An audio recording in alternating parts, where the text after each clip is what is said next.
Honestly, once I did these three things, and I'm gonna keep it all the way real with y'all, my company started generating revenue.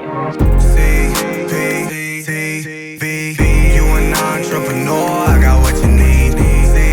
CPTV. Hey there, my loves. Welcome back to CPTV. I'm CP, and you are in the place for aspiring and growing entrepreneurs who want to turn their passions into businesses and those businesses into freedom.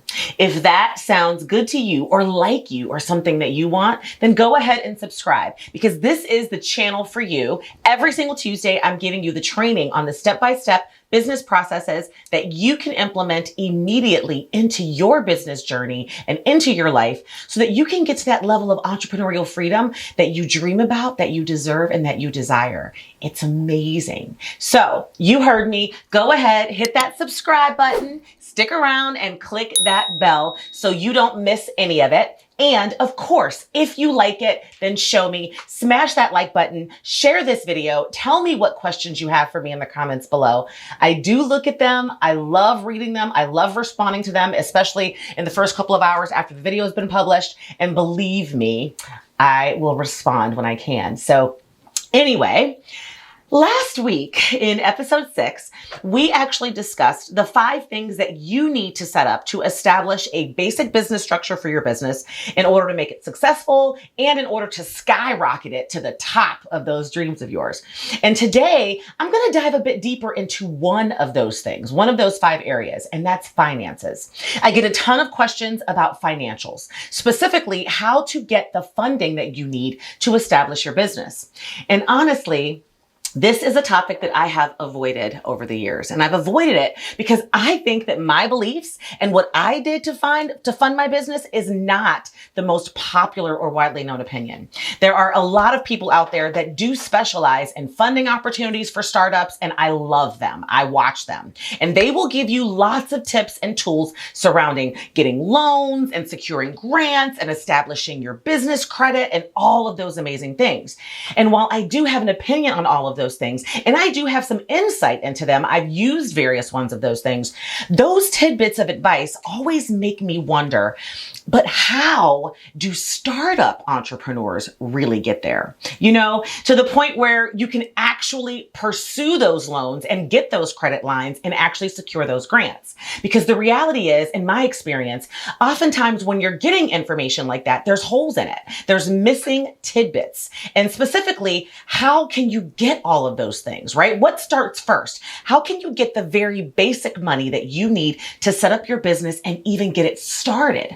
You see, I'm a firm believer that before you can take advantage of any of those funding options that you hear about for startups, there are some very strategic and specific things that you have to do and that I did in order to get that first $15,000 to even get going. So today I am biting the bullet, and I'm actually going to walk you through how to get your initial funding to get your business started, or at least how I did it. But before grants and loans and business lines of credits, what did I do? So today I'm going to give you 3 steps to getting the funding that you need before you qualify for a loan, before you qualify for a grant, and before you can even get that business credit. So let's get to work. Step number 1. You have to set up your basic financial structure. And by that, I mean, you have to make sure that you've got your tax ID number and your EIN. You've got to make sure that you've set up your business bank account, and you have to make sure that you have set up your financial software. Now, I've already done a couple of different videos, including last week's and one that I'm going to go ahead and link to right here about setting up your financial structure, because I've talked in depth about what those 3 things are. But in those videos, I get more nitty gritty. And today I want to focus with you on the fact that That is step number one. If you skip getting your tax ID, officially setting up your bank account, and connecting your financial software, you will never be able to get to a point to fund your business significantly enough to have access to all that other good stuff. Because the bottom line is you have to begin to set up your business so that you have financial tracking and that you actually have financial activity. So your tax ID gets you the checking account, right? And the checking account gets you the footprint and the foundation for your financial revenue and expenses for your business. And once you connect that accounting software, you now have something in place that can track that activity.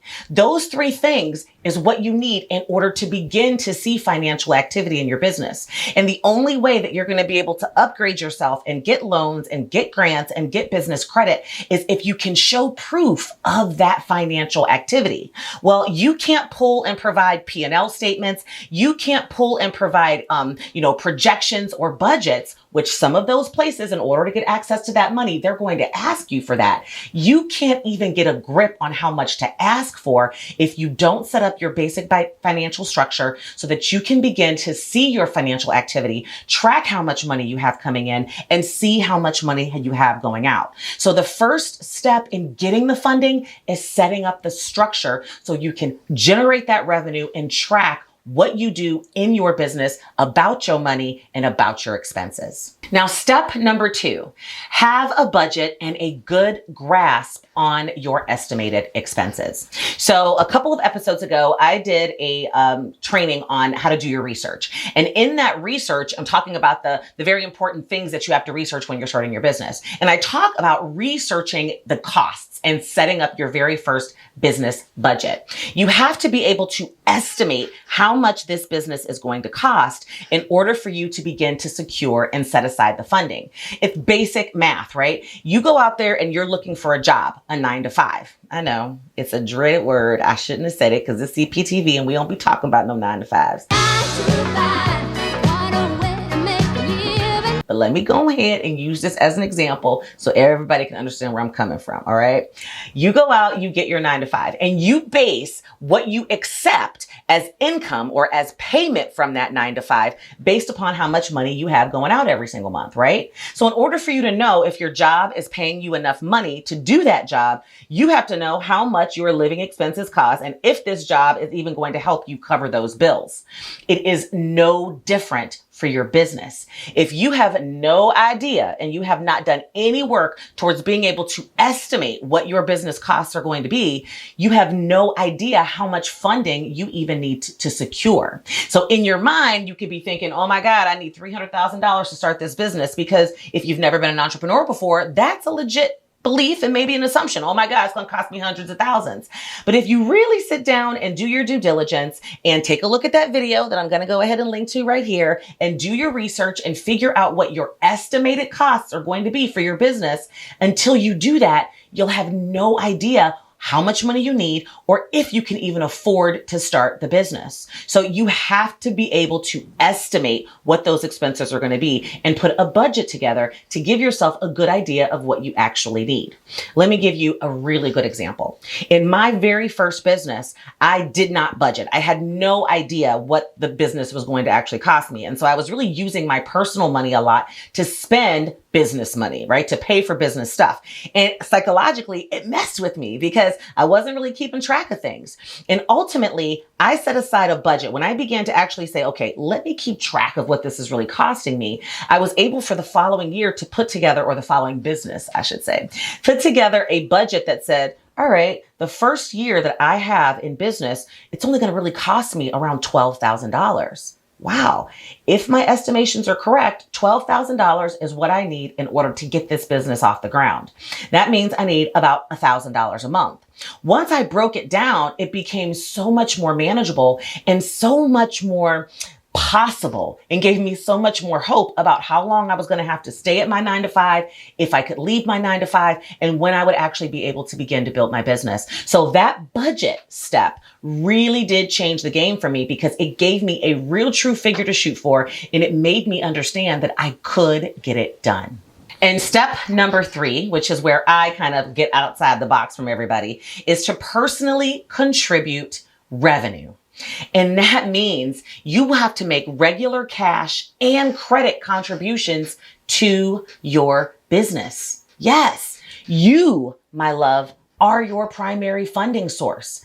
I don't care whether you like it or not. You are going to be expected to give money and to fund your own dream. As a matter of fact, that's where you should be starting, but you have to do it in a very specific and a very strategic way. Now, a lot of entrepreneurs say that they want to start this business. They're over here working this 9 to 5 and they say, well, I don't have no money. I don't have a whole lot of money to put into my business. And you would be surprised once you get down to the nitty gritty and you get very specific about what you need, how easy it is for you to make those self-funded contributions. As a matter of fact, I hope you know that it's going to be very difficult for anybody else, a loan, a bank, business credit, anything, investors, to give you money if they haven't seen evidence that you've been giving yourself money. So actually contributing to your revenue by giving cash and credit is going to help you get that initial funding that you need to get your business set up and to get it going in the right direction. So how did I do this? Well, this is a little trick. First, I actually, and not everybody can qualify for it, but I got a brand new personal credit card. And that credit card had a $10,000 limit. And I was determined to only use that credit card if I didn't have the cash flow that I needed to keep my business sustainable. So boom, I had $10,000 at my disposal at that point in order to fund my business. But in addition to that, to avoid using that personal credit unless I absolutely have to, that was kind of like my emergency fund. I also went to my job because I was still working at my W-2. And I went into my human resource department and I asked them to split my direct deposit. So I had my income, my paychecks, direct deposit going into my personal checking account. Well, I went in and actually set it up where my direct deposit, every pay was actually moving my money into 2 different directions. A portion of it was going into my personal account to pay my bills at home, but there was also a percentage and a specific flat dollar amount that was automatically being direct deposited into my business account. Now, the amount varies based upon that budget that I just talked to you about in step 2. That's why it's so important. And because I knew that it was going to cost me around $1,200 a month in my estimations to really get my business off the ground, I said, I'm getting paid every 2 weeks. If I take that $1,200 a month and I multiply it out, I'm at like $15,000. I divide that by my 26 pays and roughly $500 to $600 per pay I had automatically being direct deposited into my business checking account as my own personal contribution. Then I made sure that when I was using expenses or paying for business expenses, I used that business bank account debit card or credit card to pay for those expenses. Then that financial software that I talked to you about in step 1, it pulls all that data in and it begins to track your financial activity, creating profit and loss statements, giving you a better idea of how much things are actually costing, and also psychologically making you feel and go through the idea that your business is functioning, it's growing, and you're able to keep track of what you're ultimately able to contribute. So personally contributing, getting a personal credit card, and actually taking money out of your paycheck and depositing it directly to your business is going to be critical in getting that initial money that you need to get started. I did it. And over time, as my business started making more money, I was able to pull back on my contribution. I changed that direct deposit once again, y'all. And as my business started making more money, eventually the business was generating enough revenue for me to pull back my monthly regular contribution. And I only had to contribute when something major would be going on, but it began to grow organically and pay for itself. And eventually it began to generate profit where I could actually pay myself. So my number one kick, I would say hack step, is to set up your direct deposit to give some money to your business every single pay. And you'll make sure that your business account has the money that you need already in it when you need to spend.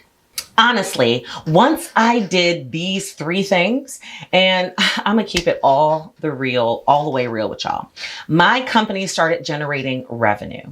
And as it continued to generate its own revenue, I was able to slowly get a better grip on my finances and ultimately feel like this baby could run itself. Eventually, my business was supporting itself and the revenue was taking care of the expenses. And I was like, yes, And then I was able to stop completely making personal contributions, as I mentioned, and actually begin to take some money out of my business. And that was really what I did. I was able to focus and grow, and my business began making more money than I was actually spending. And that was how I funded it. My first year, by the end of it, I mean, of course, I had to sell my butt off, but ultimately it got to a point where I stopped worrying about those loans. I stopped worrying about those things. And I bossed up on my time management skills. I worked during that time. I did informal independent jobs that could give me money to live in the time that I needed in my business, because I was very, very serious about being successful, and I knew I could do it. And these three things is exactly what I did. So yes, you can progress from self-funding. You can go out there once you've got your financial records and you can show that activity and you're showing some financial stuff, money coming in and money going out in your business. You can go out there and you can still get those loans. You can still get to that next level if you need that extra money. You can still get those grants. You can apply for contests and awards. You can still do all of those things. I mean, I've done some of those things, but initially, this is how I had to get it started. And this is something that you can do to get it started. Trust me, you got this, okay? So, you good? I hope today's video has been extremely helpful for you. I hope I answered that question that I get all the time. How do I even get my first few thousands of dollars to get this ship in the ocean, CP? If so, or if not, tell me in the comments below and like this video for me, but only if you actually do, and share it with someone who needs to hear this stuff, who has these questions, and check out all of the detailed videos in the How to Set Up Your Business for Success in 2021 series. We talking about getting that initial money, y'all. Hit that subscribe button and click that bell so you will be notified when episode 8 goes live, because we digging deeper into some money. And until next time, my love, I will see you soon. Bye-bye.